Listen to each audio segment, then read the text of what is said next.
Қайырлы күн достар, сіздермен мөлдір. Бүгін біз сіздермен кеспе көже дайындаймыз. Кеспені сорпаға салғанда езілмес үшін және кесіп жатқанда бір-біріне жабыспас үшін не істеу керек екенін қажетті кеңестер айтатын боламын. Міндетті түрде видеоны соңына дейін көріп, каналыма тіркелмеген болсаңыз тіркеліп, видеоларымды жіберіп алмас үшін жанындағы қоңырауша белгісін басуды ұмытпаңыздар.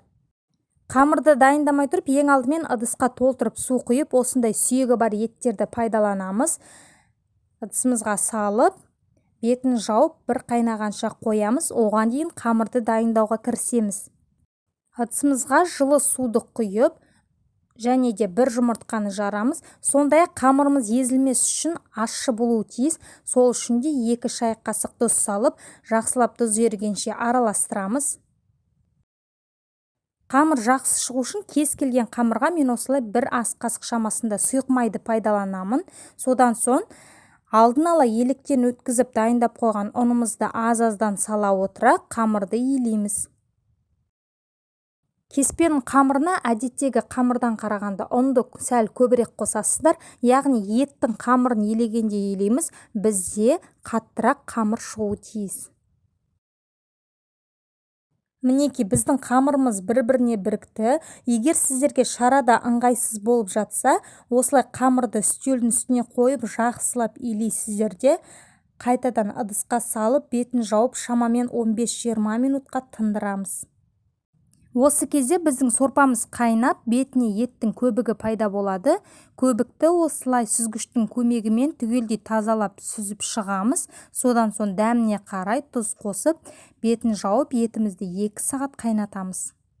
Уақыт өткен соң біз қамырымызды тағы бір қайтара илеп, бетін жауып, тағы да шамамен 10-15 минутқа қоямыз. Сол кезде біздің қамырымыздың иі қанып, жаюға жақсы болады.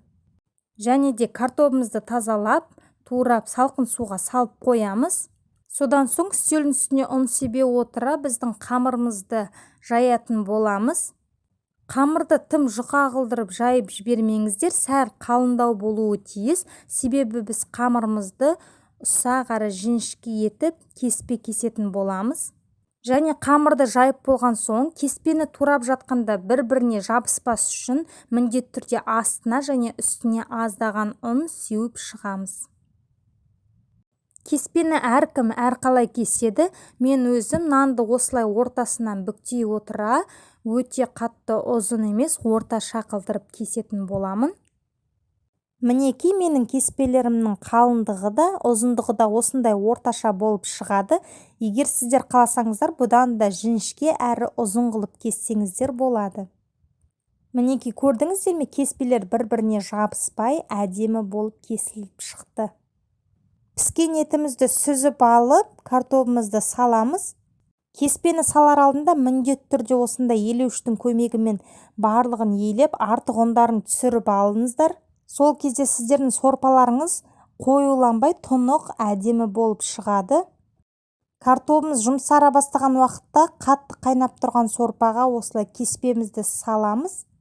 Бұл жерде сорпаның бетіндегі көбік емес, ол сүрленген еттен пайда болған майлы сорпа болғандықтан осылай болып көрініп тұр. Бетін жауып, шамамен біздің кеспемізді 7-8 минут аралығында пісіріп аламыз. Піскеннен соң біздің турап дайындап қойған етімізді саламыз. Осымен біздің езілмей пісетін салмамыз дайын. Міндетті түрде сіздер де жасап көріңіздер. Астарыңыз дәмді болсын. Видеом ұнап жатса лайк басып, комментарий қалдыруды ұмытпаңыздар. Назарларыңызға көп рахмет.